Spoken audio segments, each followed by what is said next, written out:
the one that the Lord is speaking against in this text, he actually is not the thief. He's not the thief. No, he saw the thief and went along with the thief, okay with the thief. That's how people, they okay. They got everybody mixed up in the world now. They okay with this gay stuff. Everybody okay with it. Everybody okay with it. Because they make you feel like you tripping if you not okay with it. But you can't be okay with something that God hates. So that's what he said. When thou sawest a thief, then thou consentest with him. So he wasn't a thief. He just went along with the thief. He co-signed the thief. You could say, like the title is, hey, he loved the thief. And you can't love them that hate God. Go ahead. And has been partaker with adulterers. And you've been partaker with adulterers. So you going along with wicked people, making it like they okay. Like some people be like,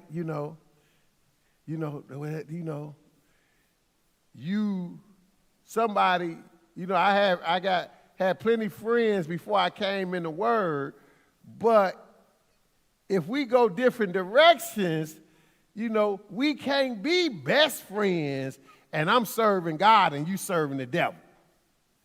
How we going to be best friends and you a friend of the devil?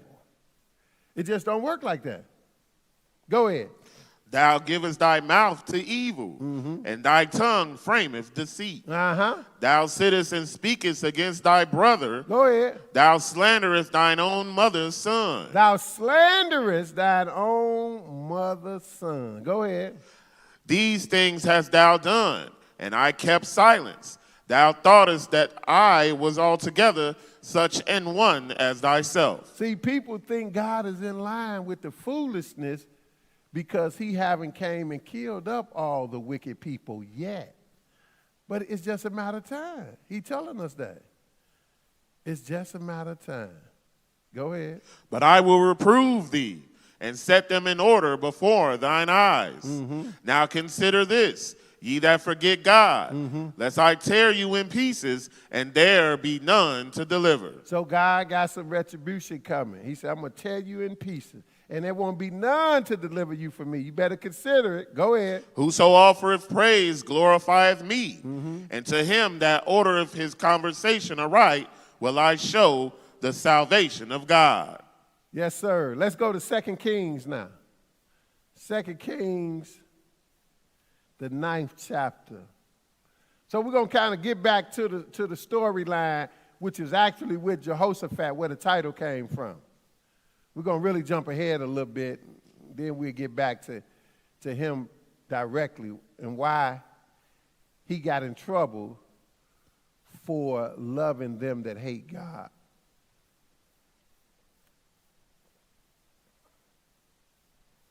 We are at 2 Kings 9 and verse 4. So we kind of jumping ahead of the story we started with Jehoshaphat.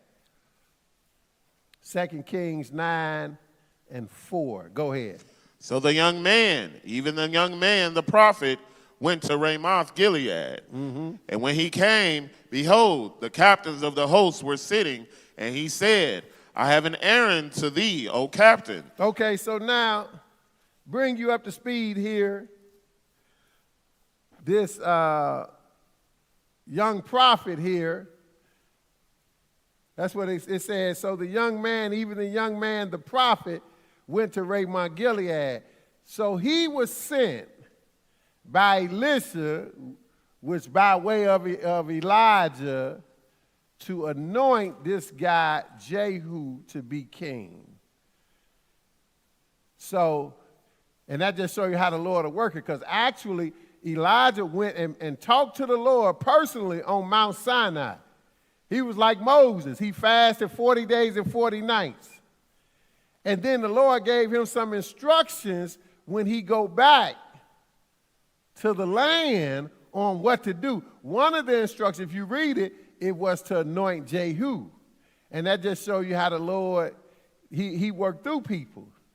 So when Elijah went back, basically his time was up.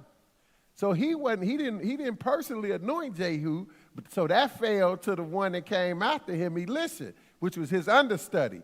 So that fell to Elisha to anoint Jehu, because the Lord gonna get his job done no matter with who. So the Lord told Elijah, anoint Jehu king over Israel.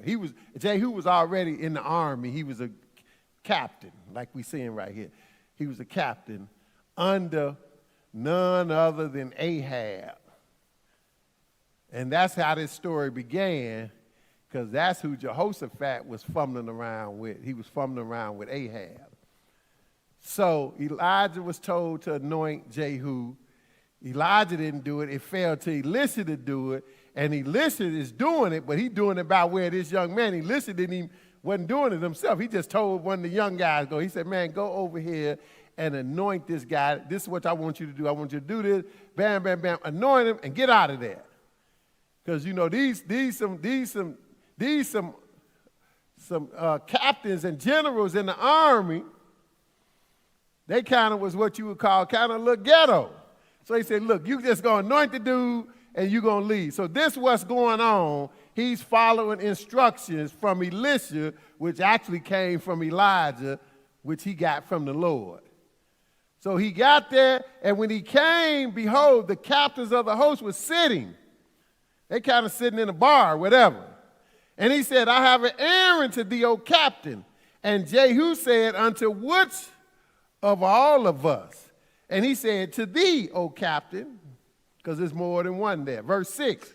And he arose and went into the house, and he poured the oil on his head, and said unto him, thus saith the Lord God of Israel, I have anointed thee king over the people of the Lord, even over Israel. He said, I anointed you king over Israel. Keep going. And thou shalt smite the house of Ahab. And this is his job. He said, this is what I want you to do. This is what you're going to do. Now, this is what the young prophet, by way of Elisha, by way of Elijah, is telling this king to be, Jehu.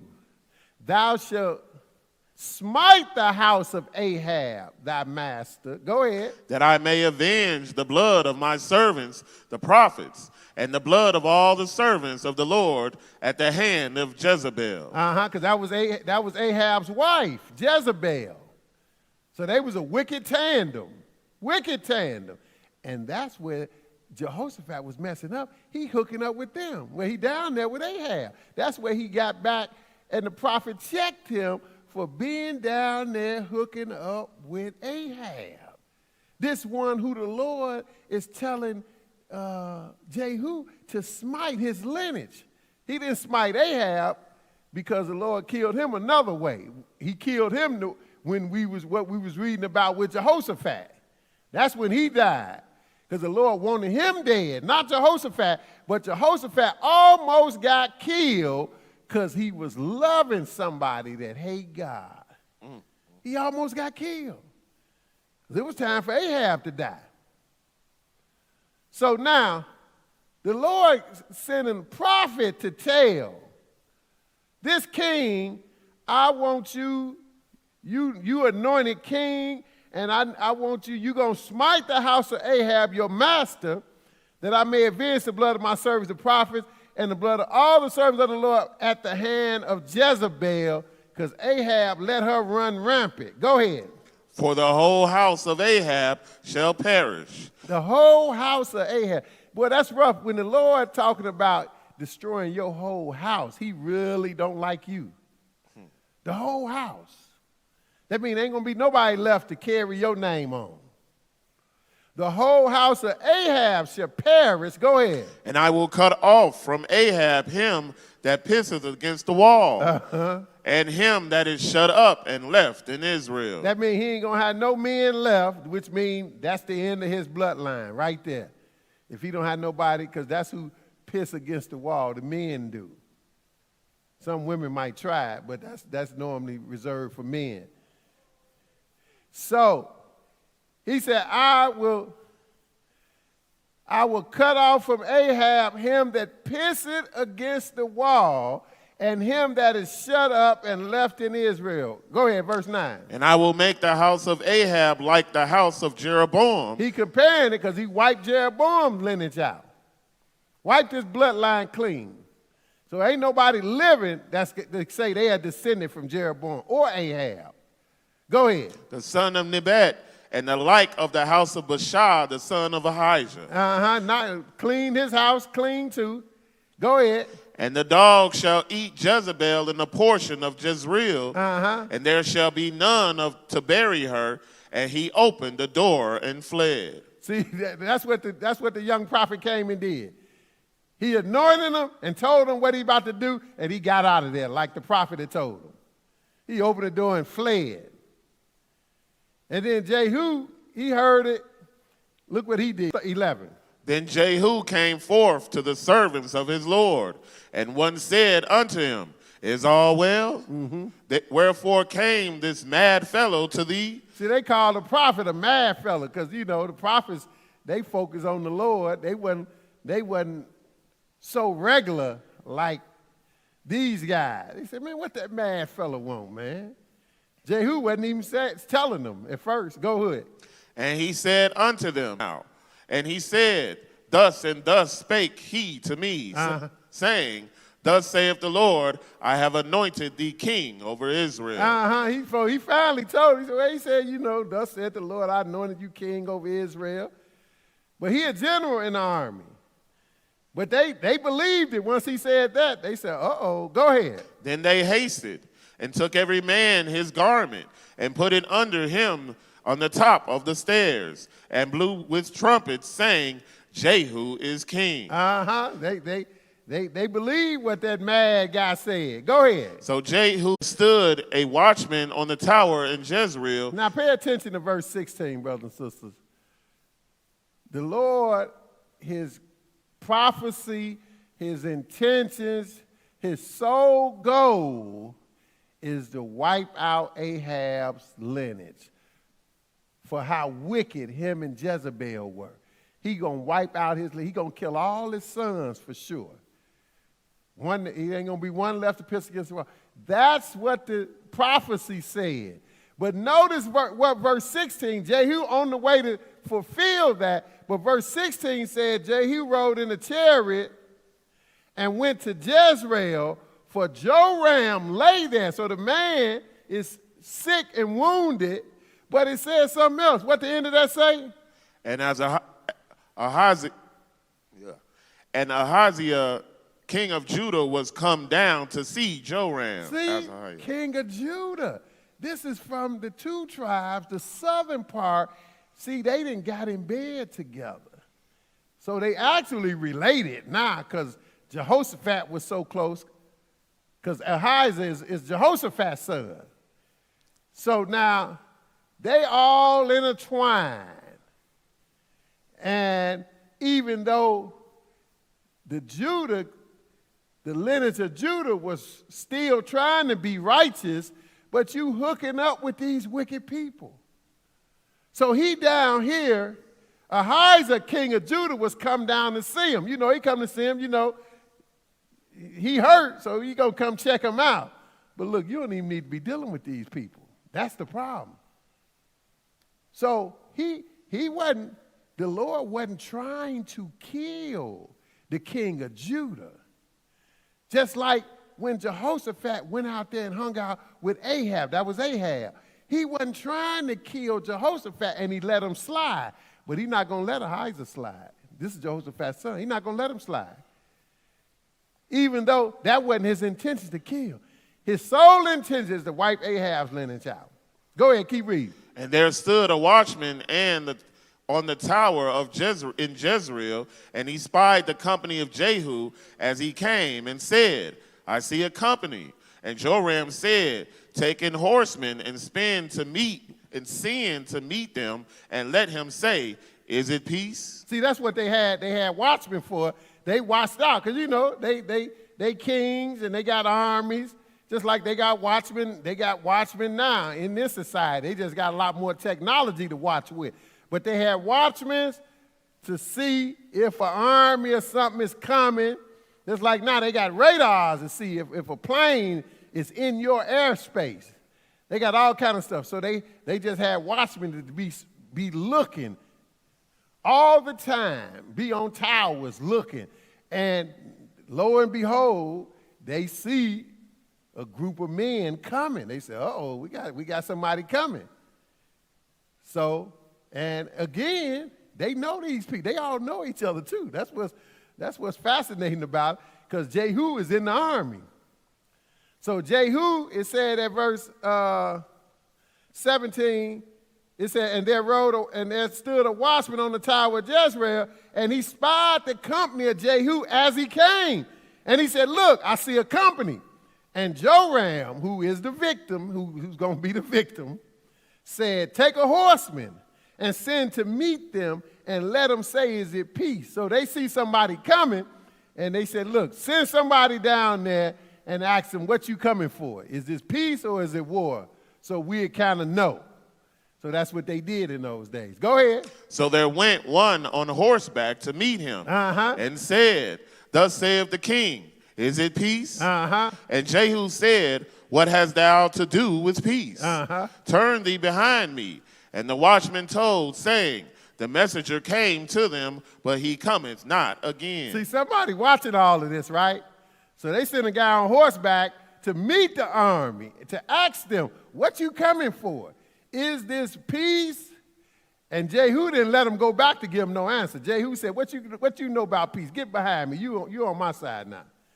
And he said, get behind me. So the watchman watching all of this, he said, yeah, the messenger made it there, but he not coming back.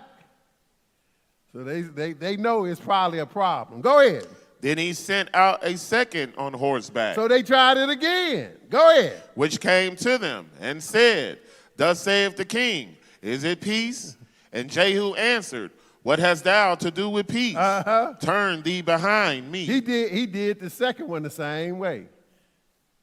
So they didn't give up. They sent another one. Ask him, is it peace? He said, what you got to do with peace? You get behind me now. Go ahead, 20. And the watchman told, saying, he came even unto them, and cometh not again.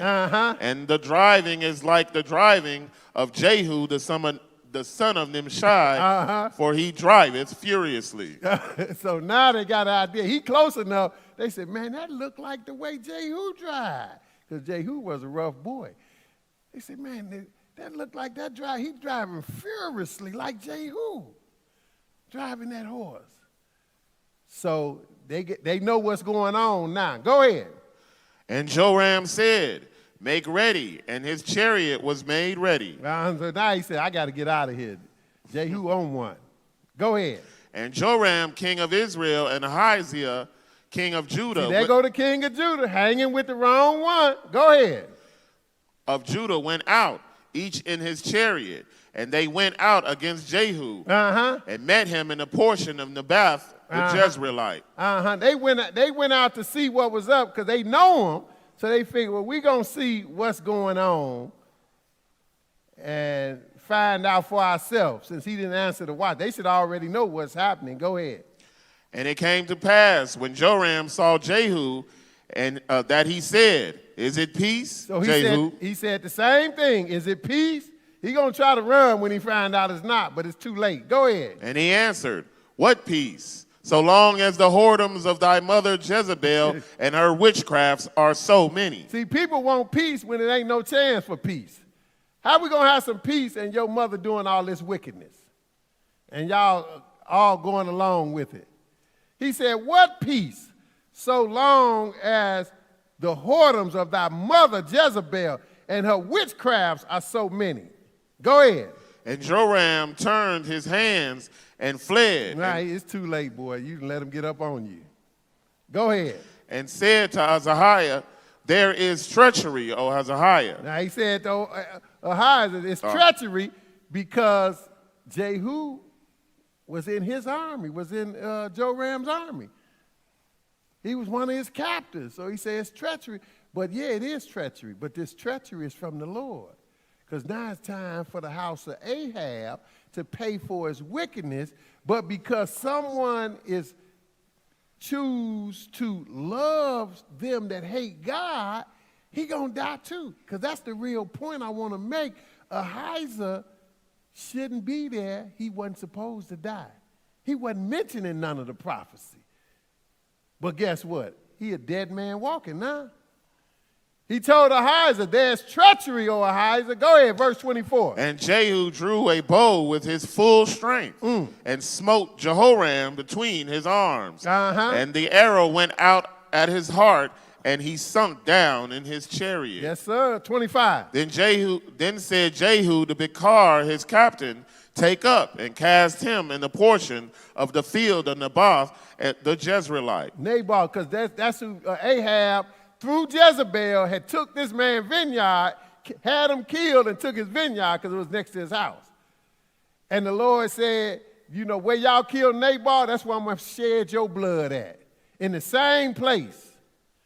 Or I'm going to have your blood there. So Jehu, understanding the prophecy, he said, look, cast him in the field of Naboth, the Jezreelite. For what? For remember how that, when I and thou rode together after Ahab his father, the Lord laid his burden upon him. See, he knew the prophecy.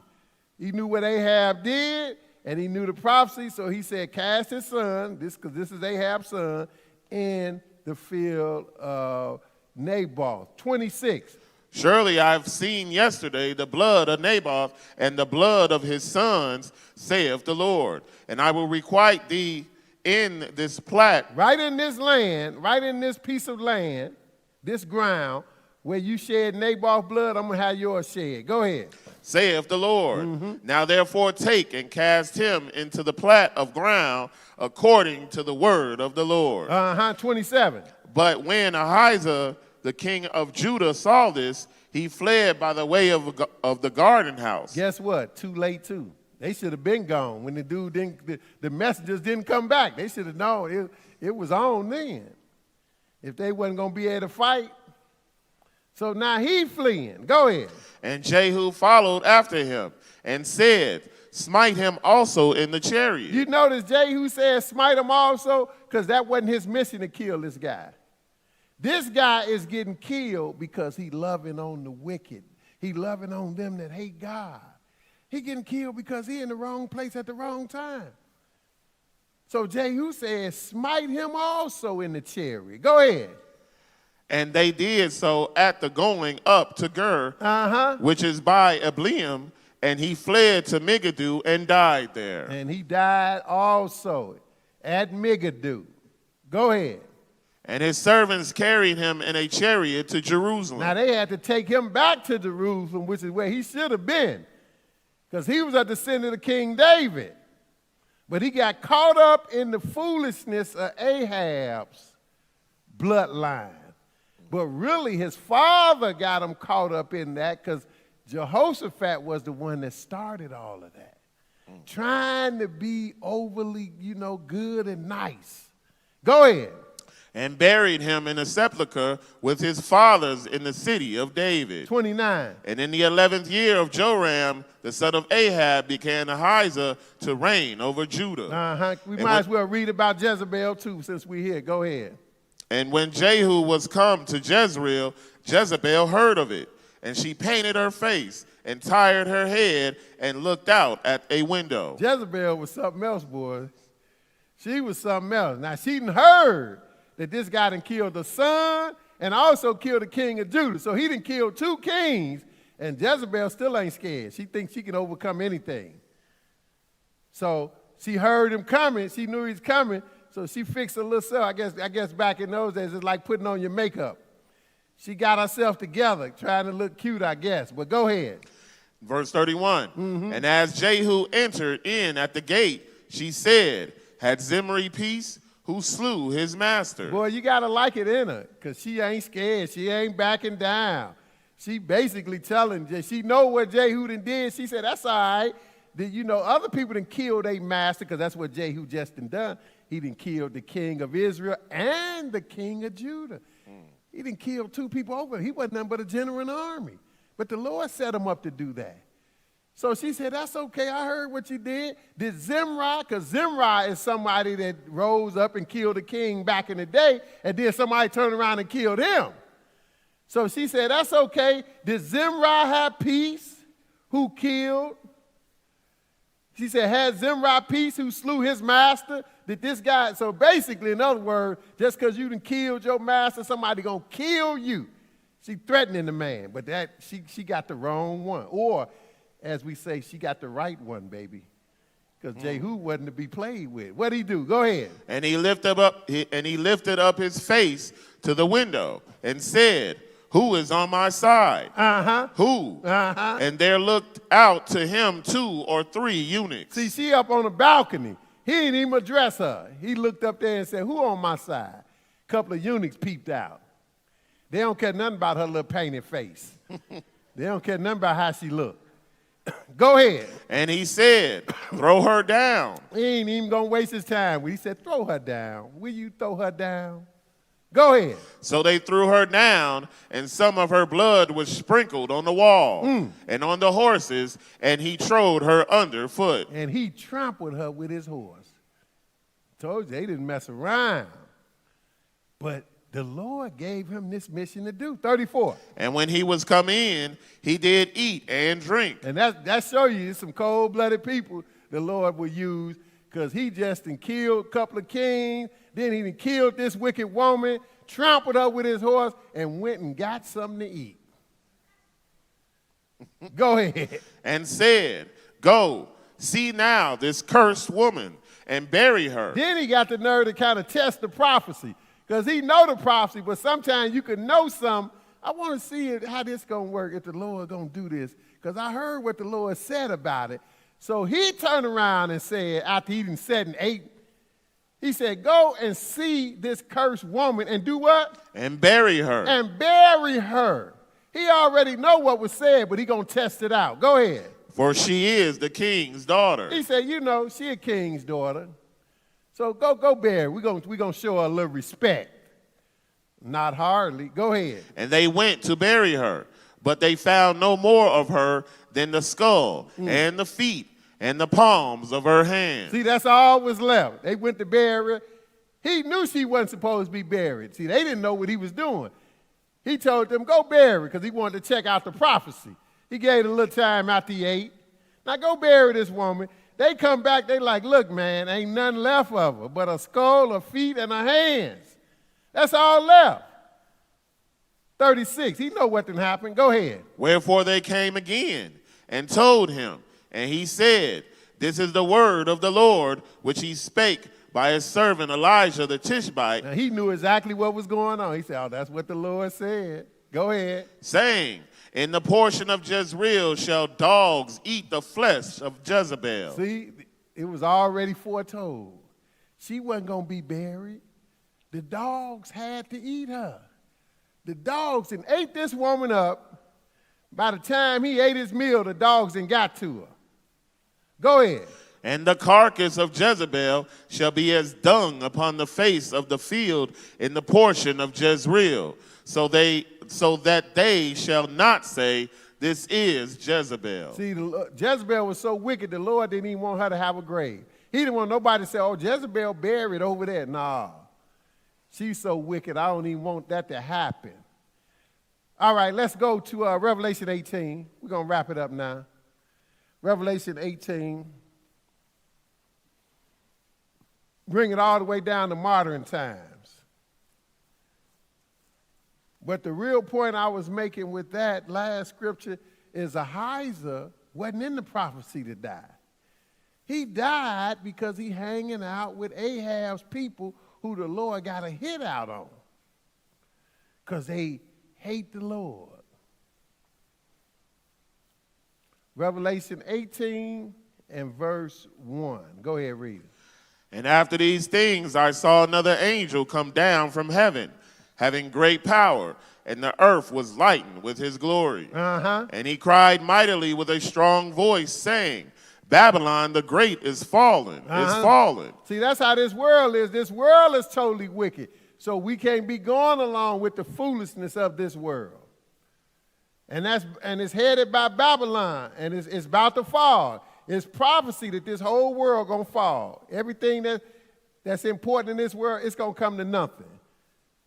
So he said, Babylon the Great is fallen, and it's become what? And it's become the habitation of devils, and the hold of every foul spirit, and the cage of every unclean and hateful bird. Yes, sir. Verse 3. For all nations have drunk of the wine of the wrath of her fornication, and the kings of the earth have committed fornication with her. Everybody went along with Babylon, which is headed by Rome now, but go ahead. And the merchants of the earth are waxed rich through the abundance of her delicacies. That's right. They selling, they make money off selling eggs to people around Easter.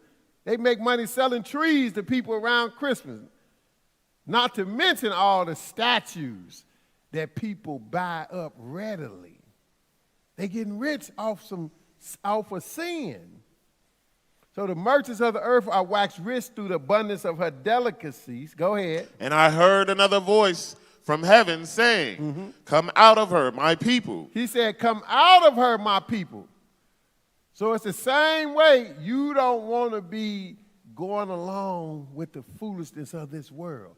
Come out of her, my people. That what? That ye be not partakers of her sins. That you be not partaker of her sins. Go ahead. And that ye receive not of her plagues. So, because if you don't, even if you, see, you could not be doing certain things that's wrong in an instant.